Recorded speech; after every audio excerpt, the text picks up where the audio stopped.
నమస్తే, welcome to our channel. నేను మీ Priyanka Rao. ఏబిఎన్లో RK గారు ఎవ్రీ సాటర్డే ఒక స్టోరీ రిలీజ్ చేస్తారు. అందులో ప్రభుత్వాన్ని విమర్శించిన సందర్భాలు కూడా ఉన్నాయి.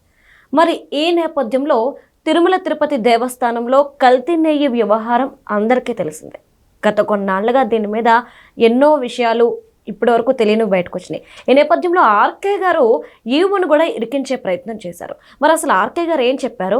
ఆర్కే గారు చెప్తున్నట్టు ఈ కల్తీ నెయ్యి వ్యవహారానికి ఈవోకి ఏంటి సంబంధం అనేది తెలుసుకుందాం. మనతో మాట్లాడడానికి సీనియర్ జర్నలిస్ట్ సిఎస్ రావు గారు ఉన్నారు. ఆయనతో మాట్లాడతాం. నమస్కారం సార్. సార్, అంటే ఆర్కే గారు చెప్తున్న దాని ప్రకారం చూస్తే సిబిఐ విచారణ ఏదైతే ఉందో కల్తీ నెయ్యి వ్యవహారంలో ఈవోను కూడా విచారించాలి అని చెప్పేసి ఉంది. అసలు ఈ కల్తీ నెయ్యి వ్యవహారానికి ఈవోకి సంబంధం ఏంటి? ఎందుకు ఒకవేళ నిజంగా ఈయన కూడా విచారించాల్సి వస్తే సిబిఐ వాళ్ళు ఎందుకు ఇప్పటివరకు ఆయన టచ్ చేయలేదు? ఇప్పుడు జనరల్గా కల్తీ నెయ్యి అనగానే మనం గత ప్రభుత్వం తాలూకు వ్యవహారం ఇది. వైవి సుబ్బారెడ్డి లేదా కరుణాకర్ రెడ్డి గారు, లేదంటే ఆ రోజు ఉన్నటువంటి ఈవో ధర్మారెడ్డి గారు అని చెప్పేసి అనుకుంటుంటాం. కానీ ఆర్కే రాసినటువంటి వీకెండ్ దాంట్లో కొత్త పలుకు అనేటువంటి దాంట్లో ఆయన రాసినటువంటి అంశం ఏంటంటే, ప్రస్తుతం ఉన్నటువంటి ఈవో అనిల్ కుమార్ సింఘాల్ గారు దీనికి బాధ్యత వహించాలి అన్నట్టుగా రాశారు. ఇప్పుడు ఉన్నటువంటి ఈవో, యాక్చువల్గా ఇప్పుడు ఉన్నటువంటి ఈవో అనిల్ కుమార్ సింఘాల్ గారు నాకు గత 20 సంవత్సరాల నుంచి తెలుసు. ఆయన గుంటూరులో జాయింట్ కలెక్టర్ అప్పటి నుంచి తెలుసు నాకు. అతను వీలున్నంత వరకు చట్ట ప్రకారం, న్యాయం ప్రకారం, జీవోల ప్రకారం వెళ్తుంటారు. కానీ ఎక్కడా కూడా ఆయన ట్రాక్ రికార్డులో బ్లాక్ స్పాట్ అనేది లేదు. పైగా తిరుమల తిరుపతి దేవస్థానానికి రీసెంట్గానే ఆయన ఈవోగా మళ్ళా అపాయింట్ అయ్యాడు. అపాయింట్ అయ్యగానే అక్కడ ఉండేటువంటి సిచ్యువేషన్ అంతా మార్చేశారు. ఆయన ఎన్విరాన్మెంట్ని మార్చేశారు, అక్కడ ఉండేటువంటి అడ్మినిస్ట్రేషన్ మొత్తాన్ని మార్చేశారు. యాక్చువల్ 2024లో చంద్రబాబు నాయుడు గారు అధికారంలోకి వచ్చిన తర్వాత అప్పుడు శ్యామలరావు గారు అని ఒక ఈవోని వేశారు. ఆ శ్యామలరావు గారికి ఇప్పుడు ఉన్నటువంటి కమిటీకి పొసగనటువంటి పరిస్థితి ఏర్పడింది. అలాంటి సమయంలో తొక్కిసలాట్లు ఇలాంటివన్నీ కొన్ని జరిగినాయి, కొన్ని అపశృతులు దొరినాయి. సో దాంతో కరెక్ట్ పర్సన్ని 360 డిగ్రీస్ యాంగిల్లో సెట్ చేసేసి నేను అపాయింట్ చేస్తున్నానని చెప్పి చంద్రబాబు నాయుడు గారు అనిల్ కుమార్ సింఘాల్ గారిని తిరుమల తిరుపతి దేవస్థానం ఈవోగా అపాయింట్ చేశారు. నిజంగానే చంద్రబాబు నాయుడు గారు ఏదైతే అనుకుంటున్నారో దానికి అనుగుణంగానే తిరుమల తిరుపతి దేవస్థానానికి సంబంధించినటువంటి రుగ్మతులు ఏవైతే ఉన్నాయో, ఉద్యోగుల పరంగా కానీ లేదా ఇతరతర ఉన్నాయో, వాటన్నిటిని ఒక్కోటి సార్ట్అవుట్ చేసి వస్తున్నాడు ఆయన. ఇలాంటి సమయంలో పిడుగు లాంటి న్యూస్ ఇప్పుడు ఆర్కే గారి రూపంలో అనిల్ కుమార్ సింఘాల్ గారి మీద పడింది. ఏంటి అది అని అంటే, కల్తీ నెయ్యి వ్యవహారం. కల్తీ నెయ్యి గురించి ఎందుకు ఆయన వీకెండ్లో రాశారంటే, జగన్మోహన్ రెడ్డి గారు 2 రోజుల క్రితం ఆయన ప్రెస్ మీట్ పెట్టి 2 గంటల 43 నిమిషాలు మాట్లాడి దాంట్లో కల్తీ నెయ్యి అనేది అది ఒక పెద్ద కేసా అని చెప్పి ఆయన వ్యాఖ్యానించారు. దాని మీద ఈయన వీకెండ్లో ప్రస్తావించి అసలు ఏం జరిగింది ఆ రోజున అనే దాన్ని మెన్షన్ చేశారు. మెన్షన్ చేసినప్పుడు ఈ బోలే బాబా డైరీ దాని వ్యవహారం ఏంటి, గతంలో ఎలా ఉండేది అనేది. గతంలో ఎలా ఉండేది, చిత్తూరు డైరీ, అలాగే కొన్ని కోఆపరేటివ్ డైరీస్ ఉంటాయి చుట్టూరు అక్కడే, వాటి ద్వారా నెయ్యి సేకరించి తిరుమల తిరుపతి దేవస్థానం లడ్లకి వినియోగించేవాళ్ళు. చిత్తూరు డైరీ ప్రధానం, చిత్తూరు డైరీ నుంచి తీసుకునేవాళ్ళు, అలాగే కొన్ని కోఆపరేటివ్ డైరీస్ నుంచి తీసుకునేవాళ్ళు. అయితే వాటి నుంచి బోలేబాబా డైరీకి ఎలా ఇచ్చారు అనేదాన్ని రాసుకొచ్చారు ఆయన. ఇప్పుడు వాటిని తీసుకోవాలంటే డిస్టెన్స్ అనేది ఉంటుంది. ఆ డిస్టెన్స్ని బట్టి ఇస్తుంటారు డైరీలకి. కొన్ని నామ్స్ ఉంటాయి. ఆ నామ్స్ని సడలించి టెండర్ కాల్ఫర్ చేసి ఈ బోలేబాబాకి ఇచ్చారు అనేది. అయితే ఇప్పుడు ఆ నామ్స్ను సడలించాలంటే తిరుమల తిరుపతి దేవస్థానం బోర్డులో తీర్మానం పెట్టాలి. తీర్మానం పెట్టారా, పెట్టిన తర్వాతనే టెండర్ కాల్ఫర్ చేశారా అని అంటే సడలించే తీర్మానం పెట్టలా, నిబంధనలు సడలించేటువంటి తీర్మానం పెట్టలా. ఏం పెట్టారు తీర్మానం అని అంటే, తక్కువ ధరకి నెయ్యి సప్లై చేసేదానికి ముందుకు ఎవరైతే వస్తారో వాళ్ళకి ఈ నెయ్యి ఇవ్వాలి అనేటువంటి ఒక ప్రతిపాదన తిరుమల తిరుపతి దేవస్థానం ఆ రోజు ఉన్నటువంటి బోర్డు ముందు పెట్టారు. పెడితే అప్పుడు ఆ కమిటీ ఏం చేసింది, ఆ రోజు ఉన్న తిరుమల తిరుపతి దేవస్థానం సంబంధించినటువంటి కమిటీ బోర్డు ఒక దీని మీద ఒక కమిటీని వేసింది.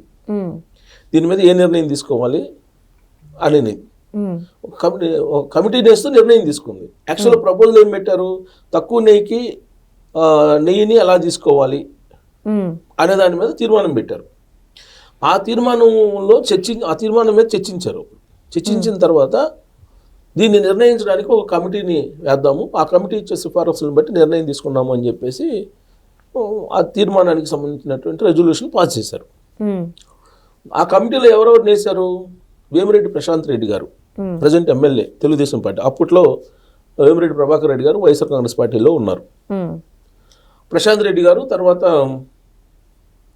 ఇంకొకళ్ళు ఉన్నారు. వాళ్ళు కూడా ఈ కమిటీలో మెంబర్స్. ఇది నెయ్యిని మనం తక్కువ రేట్లో ఎలా తీసుకోవాలి అనే దానికి కమిటీ, ఆ కమిటీలో. అయితే ఇది తీర్మానం చేసినప్పుడు ఈఓ ఎవరున్నారు? ఆ తీర్మానం చేసినా లేదంటే ఏది చేసినా ఆ తీర్మానాల ప్రతులు కానీ ప్రతిపాదనలు కానీ చైర్మన్ దగ్గర అలాగే ఈఓ దగ్గర ఉంటాయి. సో వాళ్ళిద్దరి దగ్గర ఉంటాయి అవి. ఇక్కడ ఇప్పుడు ఆర్కే వీకెండ్లో ఏం రాశారు? తీర్మానాలు వాళ్ళ దగ్గర ఉంటాయి. ఆ రోజున సడలించకుండా, ఇది నిబంధనలు సడలించకుండా అసలు బోలేబాబా డైరీకి ఎలా ఇచ్చారు, దానికి ఈవో కూడా సంతకం చేసి ఉండాలి కదా. ఈవో కూడా బాధ్యుడే కదా. ఆ రోజు ఈవో కూడా, ఆయన ఈవో ఇవాళ అనిల్ కుమార్ సింఘాల్ ఎవరైతే ఉన్నారో ఈవో, ఆ రోజు కూడా అతనే ఉన్నారు ఈ జరిగినప్పుడు. మరి ఈ ఈవో కూడా రెస్పాండ్ కావాలి కదా అని రాశాడు ఆయన. ఇప్పుడున్నట్టు అనిల్ కుమార్ సింఘాల్ గారు కూడా అప్పుడు ఈవోగా ఉన్నారు కాబట్టి దీనికి బాధ్యత వహించాలి అని రాశారు అనిల్ కుమార్ సింఘాల్ గారి మీద. సో ఇప్పుడు అనిల్ కుమార్ సింఘాల్ సమాధానం చెప్పాలి దీనికి. అసలు చెప్తారంటే రియాక్ట్ అంతే కదా, చేయాలి కదా, రియాక్ట్ కావాలి కదా. ఇప్పుడు కల్తీ నెయ్యికి సంబంధించినటువంటి వ్యవహారం, దాని విచారణ జరుగుతుంది. దాని విచారణ ఎక్కడి నుంచి జరుగుతుంది? సిబిఐ, వైవి సుబ్బారెడ్డి గారు సిబిఐ విచారణ కోరుతూ సుప్రీంకోర్టులో పిటిషన్ వేశారు. సుప్రీంకోర్టు ఆదేశాల ప్రకారం ఇప్పుడు విచారణ జరుగుతుంది, సిబిఐ విచారణ జరుగుతుంది. సిబిఐ విచారణలో ఎవరెవరు ఉన్నారు? ఇప్పుడు సిబిఐ ఆఫీసర్స్ జాయింట్ డైరెక్టర్ ఆధ్వర్యంలో ఇక్కడ గోపిశెట్టి గారు అని ఆయన, వాళ్ళు దీంట్లో రాష్ట్రం వైపు నుంచి సుప్రీంకోర్టు అడిగితే ఇక్కడి నుంచి వీళ్ళని డిప్యూట్ చేశారు. అంటే సార్ ఇప్పుడు సిబిఐ వాళ్ళు అనిల్ సింఘాల్ని ఇప్పటి వరకు టచ్ చేశారా ఈ కేసులో? చేయలేదు. ఇప్పుడు అదే కదా ఆర్కే రాసింది. ఆర్కే మాటలు విన్నాకైనా ఇప్పుడు సిబిఐ వాళ్ళు అనిల్ సింఘాల్ని టచ్ చేసే సిచ్యువేషన్ ఉంది అంటారా? ఇప్పుడు ఇండైరెక్ట్ గా ఆయన్ని కూడా పిలిచి విచారించాలన్నట్టుగా రాశారు. అవును అవును. ఇప్పుడు అదే కదా. అంటే సిబిఐ రియాక్షన్ ఎలా ఉంటుంది మరి? ప్రపోజల్స్ తయారు చేసేది ఎవరు? ఆఫీసర్స్ అంతే కదా. దానికి సంబంధించిన మొత్తం మినిట్స్ తయారు చేసేదంటే ఆఫీసర్స్, ఎజెండా తయారు చేసేది ఆఫీసర్స్. చర్చించిన తర్వాత రెజల్యూషన్ పాస్ చేస్తే ఆ రెజల్యూషన్ పాస్ అయినట్టు వాళ్ళు రాసుకుంటారు. ఆన్ పేపర్ దొరికేది ఎవరు? ఆఫీసర్స్. ఇప్పుడు అది రాయలేదు కానీ వీకెండ్లో రాధాకృష్ణ గారు ఇండైరెక్ట్గా ఆయన కూడా బాధ్యత, ఆయన కూడా విచారించాలన్నట్టుగా రాశారు. ఆ సెన్స్ వచ్చేటట్టు ఆర్కే గారు రాసిన వీకెండ్లో ఈవో అనిల్ కుమార్ సింఘాల్ గారితో పాటు ఆ రోజున ఆ ఉన్నటువంటి బోర్డు రెజల్యూషన్ పాస్ చేసింది, ఒక కమిటీని వేస్తూ సిఫారసులు చేయండి, ఇది తక్కువ రేటుకి నెయ్యి ఎలా కొనాలి అనేది. దాంట్లో వేమిరెడ్డి ప్రశాంత్ రెడ్డి గారు ఉన్నారు, అలాగే జంగా కృష్ణమూర్తి గారు ఉన్నారు. ఆయన కూడా ఇప్పుడు బోర్డు మెంబర్, ఈ బోర్డులో మెంబరు, ఇప్పుడున్న బోర్డులో మెంబరు. ఈయన కూడా ఇప్పుడున్న బోర్డులో మెంబర్గా ఉన్నారు. సో వీళ్ళిద్దరు బోర్డు మెంబర్లే. అంటే ఆర్కే గారు ఇప్పుడు ఇద్దరు బోర్డు మెంబర్ని, ఇప్పుడున్నటువంటి బోర్డు మెంబర్ని, ఈఓ గారిని, ముగ్గురిని ఇరికిచ్చినట్టుగా, అంటే ఆ ప్రస్తావించారు. ఇరికిచ్చారా లేకపోతే విచారణ చేయమని చెప్తున్నారా, ఆయన ఉద్దేశం ఏందో కానీ మొత్తానికి వీళ్ళ ముగ్గురిని మాత్రం పిన్ పాయింటెడ్గా ట్రిగర్ చేశారు.